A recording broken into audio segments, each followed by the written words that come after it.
when I moved to Tennessee, I lived in Tennessee for 3 years. Almost immediately within the first few weeks of moving there from London, Ontario,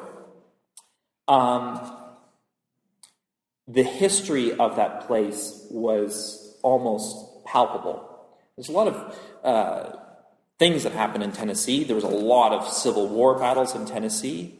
And I was at Sewanee, the University of the South. And so all of my classmates were mostly Southerners.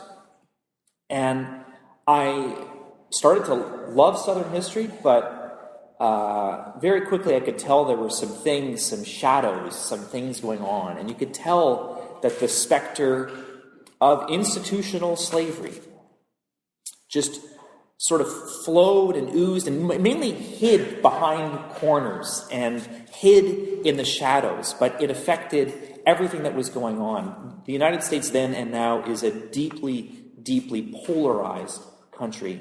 And so many of the arguments and so many of the things that we're seeing when we watch the United States is an impact from hundreds and hundreds of years of institutional racism and slavery, right? And I feel like when I say that to us as Canadians safely sitting in Ottawa, we're all kind of nodding like, yup. You know, and you see things like Ferguson, and you're like, man, why don't Americans talk more and more intelligently about some of these problems of race that are happening in their country, right? It's easy to say. It's easy for me to say that in the pulpit here in Ottawa, right? If I was in Tennessee, I can't be so cavalier and open about issues of race because it's very, very close, it's very intimate, and it goes very deep, right, into every family. If you go back just a few generations, you get some stories that maybe people are ashamed of and don't want to talk about. We get some things we don't quite know we talk about parents and ancestry. Things get murky, and there's some fear, there's some shame, and people don't want to talk. It's a very, very sensitive subject to talk about race because it's a part of where they're at, and it's part of who they are, and it's really sensitive. And I got into hot water over and over and over again because I'm thinking, why don't you people want to talk about this? But it's incredibly sensitive. I bring that up because we're getting ready, many of us, to either pray for or walk with people seeking reconciliation. We're seeking healing as a nation between everyone who lives here in the First Nations and Métis and Inuit people. And I feel like a lot of these issues are very similar. Words like genocide, cultural genocide, are being used. This is some deeply serious stuff, and we don't like talking about it because wrapped in our story and our history, just a few generations back, are some really scary things, some shameful things, some upsetting things, and I think we're afraid to talk about it. And so, to be honest, for some reason, I could spend hours and hours and hours poring over the most horrible things about American history, but I have a deep reluctance to do the same thing with our own history, with my history, the history of my family, regarding these kinds of issues and challenges. I don't want to do it. And I think as a nation, we haven't wanted to do it for a long time. And I think two tragedies, sort of mirror tragedies, happen. The first is it's incredibly, incredibly difficult to seek healing and reconciliation when no one will listen to you if you've been wounded or hurt. How do you seek forgiveness and reconciliation if no one will listen to you?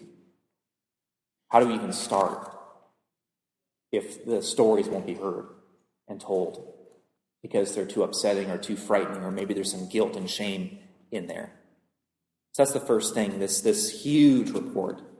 I think it's something approaching 1 million pages. Is that? I actually read that number, which is astounding. They're mostly stories that needed to be told. And there can be enormous healing when you simply hear the stories that you refuse to hear. But the other mirror to this is there's a part of many of us, if we have families that go back a few generations, and we call ourselves sort of white people, if you go back a few generations, our families all get kind of murky if you live in Canada. And I think there is a wonderful part of our heritage, of my heritage, that we've been afraid of. What I mean is, Canadians, we always sort of respond to other countries. So for the 19th century, we tried to kind of mimic England. And throughout most of the 20th century, we tried to mimic the United States. And you can look at some of the things that, for example, the first Prime Minister of Canada said about savages and about the need to basically eradicate that culture for the sake of the nation. There's some scary things that are said.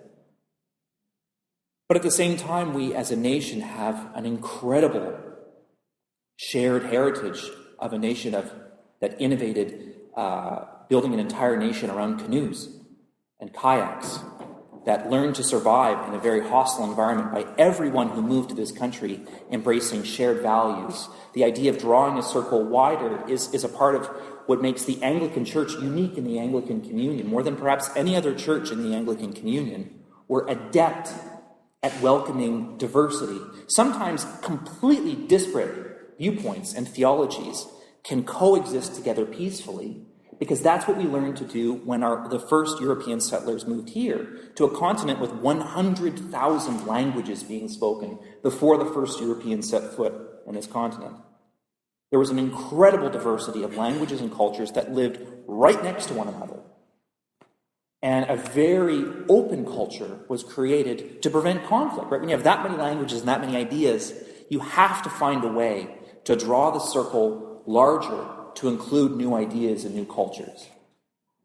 And we embrace that as a country, and it makes us unique. If you read John Ralston Saul wrote an amazing book called A Fair Country, and he talks about what makes Canada so special is not the combination of English and French, but the incorporation of the Aboriginal culture and values and politics and laws that allowed the English and the French to coexist without trying to kill each other. Because to be honest, most of the time, the English and French try to kill each other.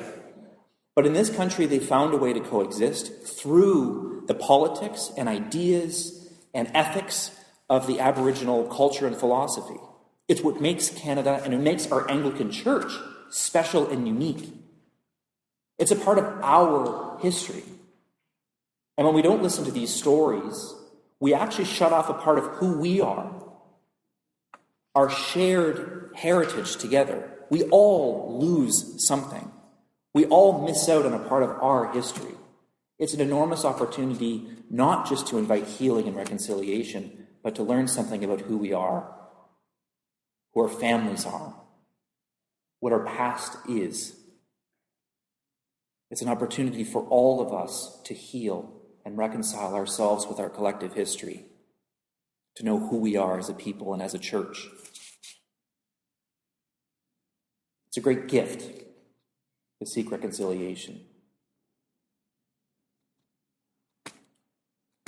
Amen.